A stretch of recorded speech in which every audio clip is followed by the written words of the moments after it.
Promotional consideration paid for by the following. Hello and welcome once again to another retro review for Cheap Shot Entertainment.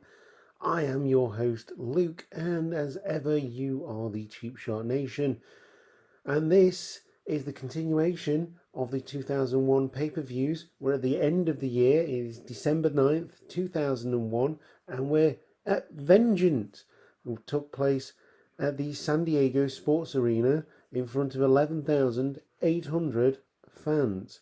Now, this one, it goes down in history as the pay-per-view where the WWF title and the world title were unified. So let's get straight into the card and my thoughts on the matches. If you've seen this one, let me know what you thought. I thought it was a decent show, especially coming to the main events, because obviously there was 4 really great superstars in those 3 matches. If you like this channel, please do subscribe, like the video, leave us a comment down below, and let us know what you thought of Vengeance 2001.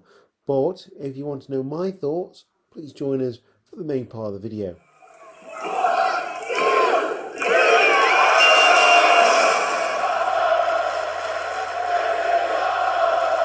Vince McMahon opens up the show. He says that he's a no ass kisser, even though we get to see a video package of him kissing, literally kissing, Rikishi's ass, his dimples, and everything that they made such a big deal of back in the day.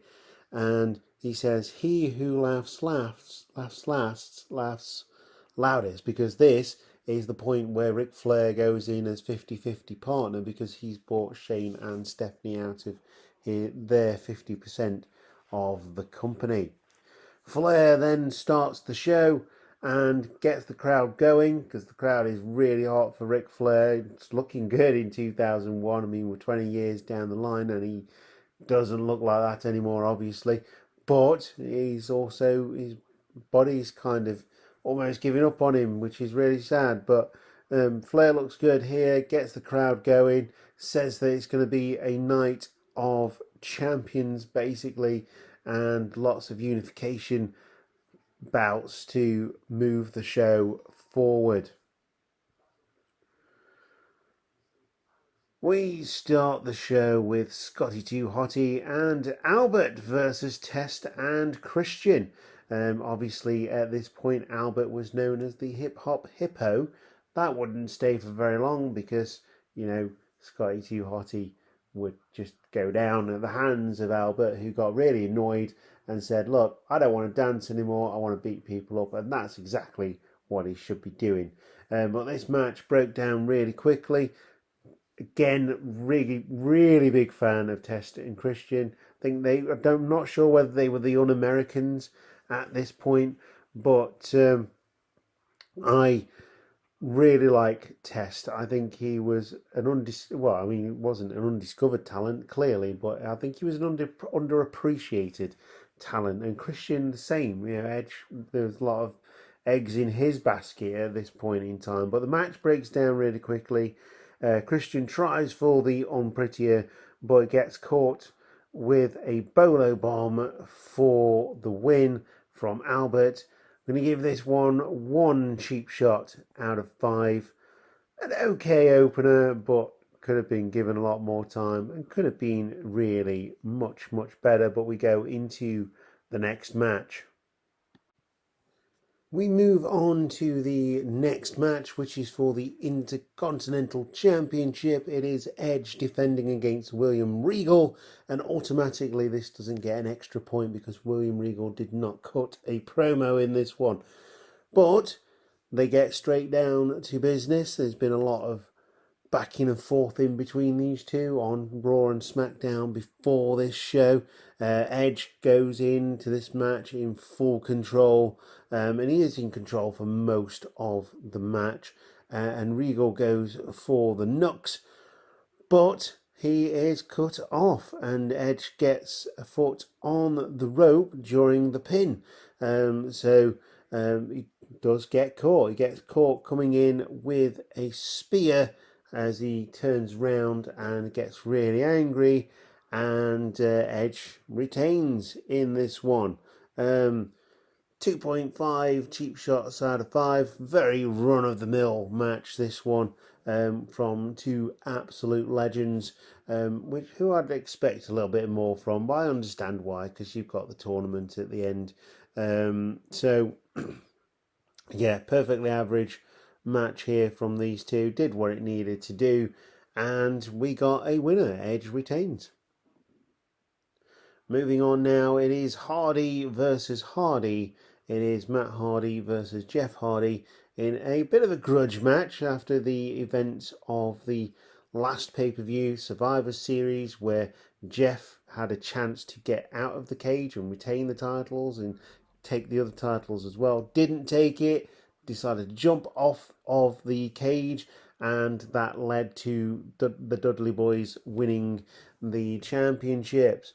Lita finds herself in the middle of this one as the special guest referee.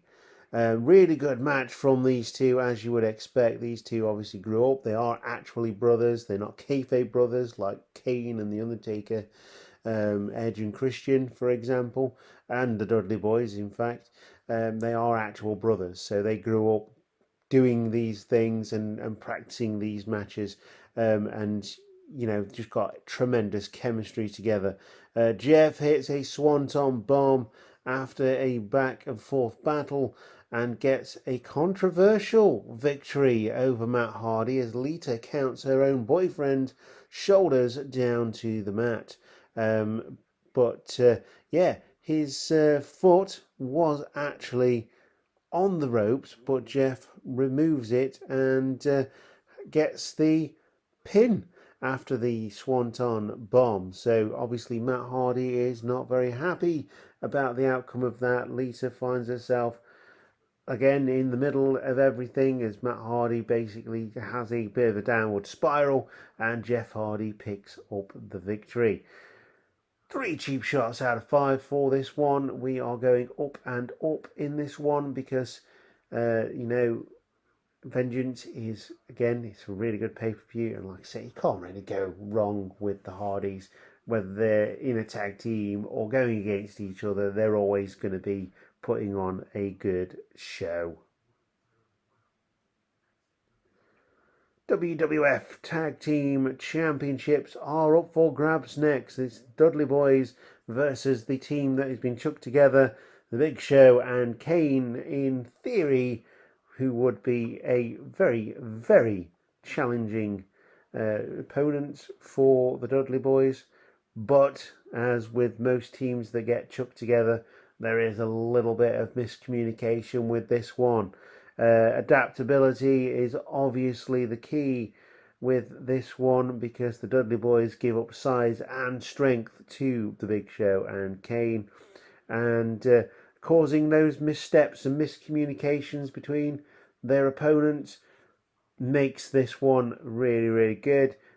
Psychology is there, and it makes it really, really entertaining. Like I say, miscommunication from the challengers turn their attention on the Duchess as well, the Duchess of Dudleyville, Stacy Keibler, and Bubba Ray removes the turnbuckle pad, makes Big Show fall into it, and Kane is taken off the apron, and then Big Show gets flapjacked into the exposed turnbuckle. So he takes 2 turnbuckle shots without the pad, and the Dudley Boys retain. Like I say, adaptability is key for this one. Don't think Big Show and Kane really work together well at this point in time, and obviously going against the Dudley Boys, who are an established tag team, made it really difficult. But I'm going to give this one 2 cheap shots out of 5 because it was still that little bit of entertaining, and as a trainee wrestler, I'm looking a bit deeper into the match, and the psychology was there, and it did what it needed to do. Hardcore Championship is up for grabs. Next, it is RVD versus The Undertaker. Now, I never thought I'd see The Undertaker in a hardcore match, but he is absolutely built for it. This match is absolutely fantastic. I know I've said this before, but the Hardcore Championship is brilliant. Absolutely fantastic. Loved every single match that this was defended in, and it's really sad that it had to disappear, but I suppose times change, and I think they need to do a dedicated part of the WWE Network to the Hardcore Championship, because it was really, really good in 2001 and going into 2002 as well. So again, brutal, awesome, high spots galore. Obviously, they fight everywhere. And Taker picks up the victory over the Hardcore Champion, with RVD jumping off the stage, the staging and the scaffolding and things like that, onto Taker to take him out. Undertaker retains, and he wins with a choke slam off the stage through a couple of tables. And we get a new hardcore championship, a new hardcore champion in the state of The Undertaker. Who's going to take that title away from him? Who knows? Because The Undertaker is absolutely dominant. 4 cheap shots out of 5. Gotta love this classic hardcore championship matches. Absolutely nuts from start to finish in a controlled way, which makes it really entertaining. Really entertaining. Great match. We get a women's championship match next. It is Trish versus Jacqueline. Trish obviously coming up the ranks and really working hard to get that championship. Jacqueline is already a veteran in the world of professional wrestling at this point. We get a backslide for the win, and Trish retains after a hard-hitting match with Jacqueline. She never really pulled her punches, did Jacqueline, and she was a really big test for Trish at the time. And it wasn't given enough time. I will say this every single match when it comes to women's wrestling in 2001. Just didn't get enough time to burn and work and just sell it to the crowd. And the crowd was absolutely flat. They were really trying, this was supposed to be an era where they're turning the corner. It wasn't about bikinis and things like that. It still had that, but they were trying to do some actual wrestling, and the whole time the crowd was like, "We want puppies." If you don't know what puppies are, ask Jerry the King Lawler. But yeah, I think that took away from it, and I don't think they got given enough time. Sadly, I'm going to give this one 1.5 cheap shots out of 5. It really burdens me, because I think this one could have been an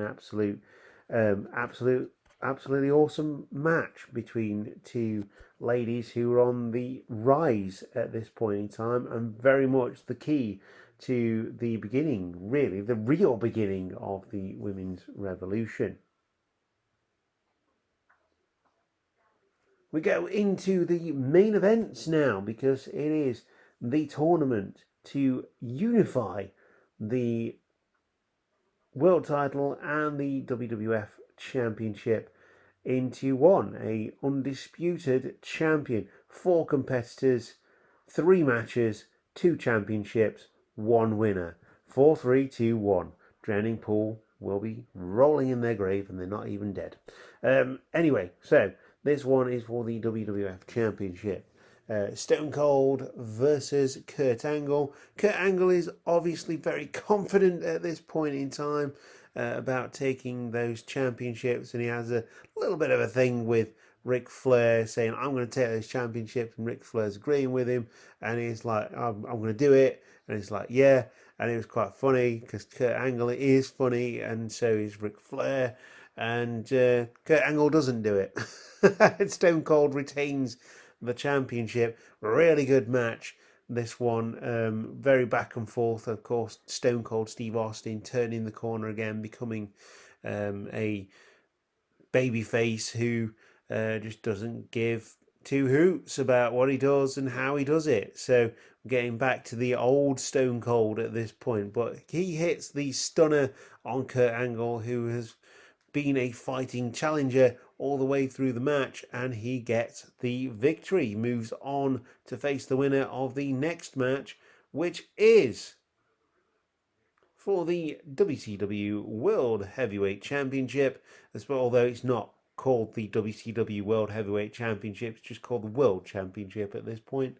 The Rock and Chris Jericho. These two have been building up to this point, exchanging the title a couple of times, but making it so it actually made sense, which is a huge thing. And, it took Vince McMahon. I don't know why he interferes in this one, because, I don't think he likes either The Rock or Chris Jericho here.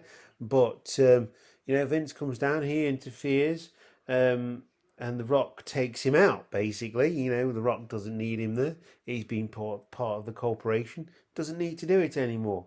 Vince in the corner, low blow from Jericho, and the Rock bottom for the win. Jericho picks up the title once again. I think he's about 3-time champion at this point in time throughout the year 2001. Picks up the championship again, world champion. Chris Jericho takes out The Rock. The Rock then chases Vince McMahon into the back, because obviously it was him that cost him the championship, with Rock's attention taken away from his opponent. 4.5 cheap shots out of 5 for this one. Really good match. These two have great chemistry, and obviously it's a story building up right from when Jericho made his debut and he interrupted The Rock when he was doing his promo, and no one interrupts The Rock. So the final battle now, and I always wondered why they did it this way, because the 3 matches were together rather than spread out and done in a sort of King of the Ring tournament way, so they had time to rest and things. But get the Undisputed Championship match next. It is the WWF Champion Stone Cold Steve Austin versus the World Champion Chris Jericho. And Austin's music hits, and he comes to the ring. Obviously Chris Jericho's still in the ring at this point after his match with The Rock, and Angle follows him with a chair, hits Austin over the back with it. The Rock hits the rock bottom on Chris Jericho.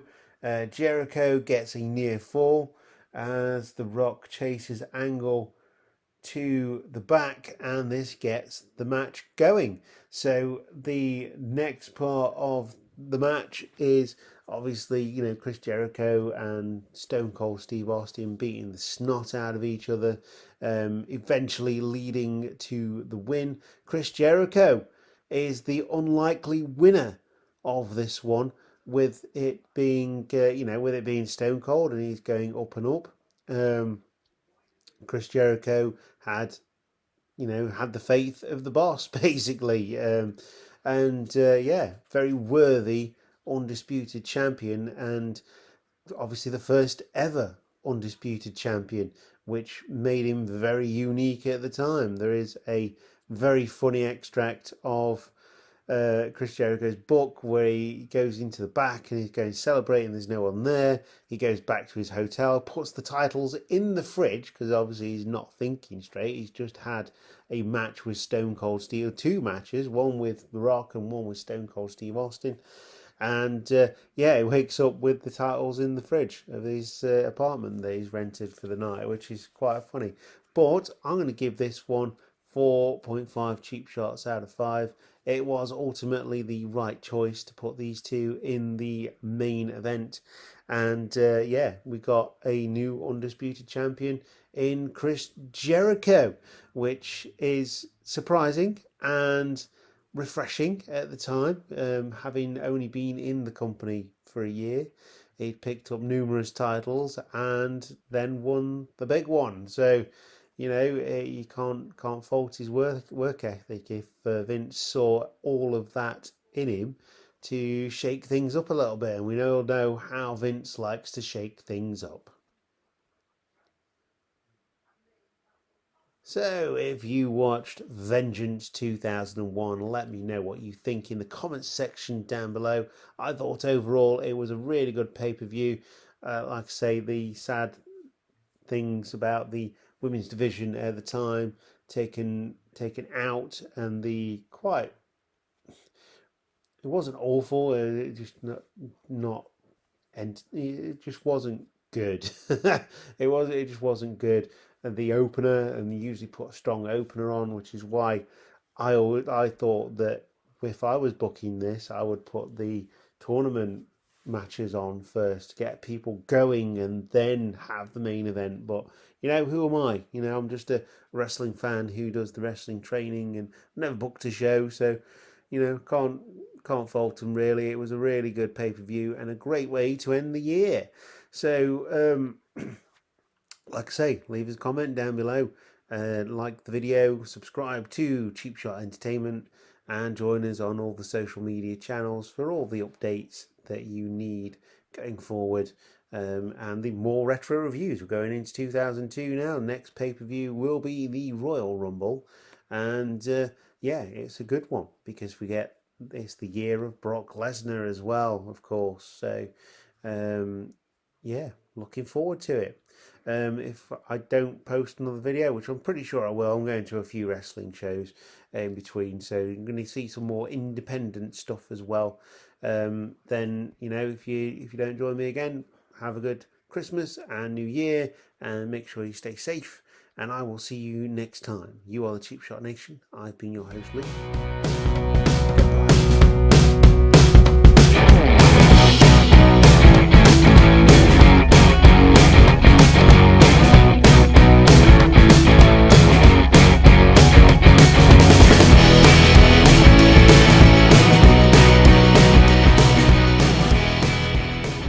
Hiya.